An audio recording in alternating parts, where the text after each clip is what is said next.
Before I begin, I want to ask forgiveness for any shortcomings that may occur, and I'm the least person to be standing here when there's so much older people that are they could be the age of my grandfather or my father, and the mashura decided that I would give this speech. So, Bismillahirrahmanirrahim, Alhamdulillah, salli ala Rasul Kareem. رب اشرح لي صدري ويسر لي امري واحلل عقدة من لساني يفقهوا قولي.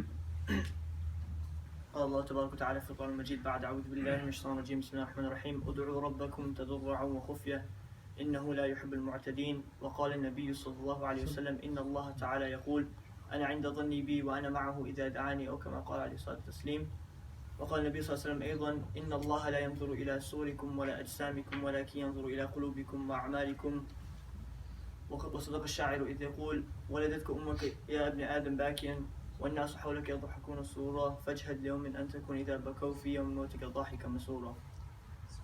Alhamdulillah, Allah subhanahu wa ta'ala gave us the ability to gather in the remembrance of Him and the remembrance of His deen, so we make shukr for that. And I like to start and begin with the mere fact that mankind, man in itself always has the tendency to improve. So, for example, a person who lives his life, he always has the effort of improving in his life. The car that you were driving 5 years ago is not the car that you're driving today, or the house you own back then is not the house you own now. So, human has the natural ability to always improve in their state. That is a natural human thing, and there's nothing wrong with that. There's nothing wrong with that in Deen as well. Deen encourages improvement. Deen encourages to make yourself better, to make your life better, to live comfortably in the deen of Allah subhanahu wa ta'ala. But we tend to forget that these improvements are always based on the outer body, based on the outer physical body that we have. But we have to remember that there's also an inner soul or an inner body that we have to work on as well. For example, a person who works for his outer body, like his house or his clothes.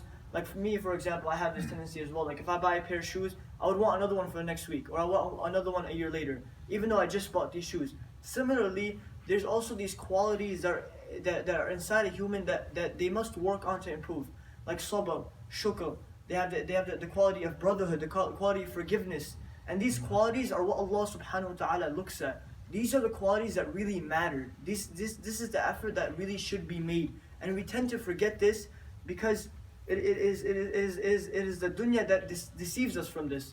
That we work for our dunya, but we don't work for our deen. But our deen should always come first. Our deen should always is a priority over our dunya.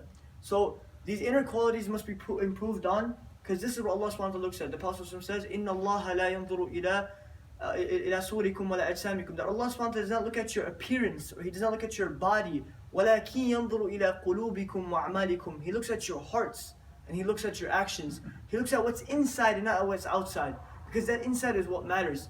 And we must always have this fikr on our minds that we have to work on our inner selves, purify ourselves from the inside. You know, the ummah today, as my Mufti Sahib put it, is going to something called a spiritual numbness. It's called a spiritual numbness. What it is the deen or the ulum of deen or the remembrance of Allah doesn't affect the heart as it affected before. It says in the Quran about Sahaba, وَجِلَتْ قُلُوبُهُمْ, that their hearts used to shake out of fear whenever the remembrance of Allah was said in front of them. This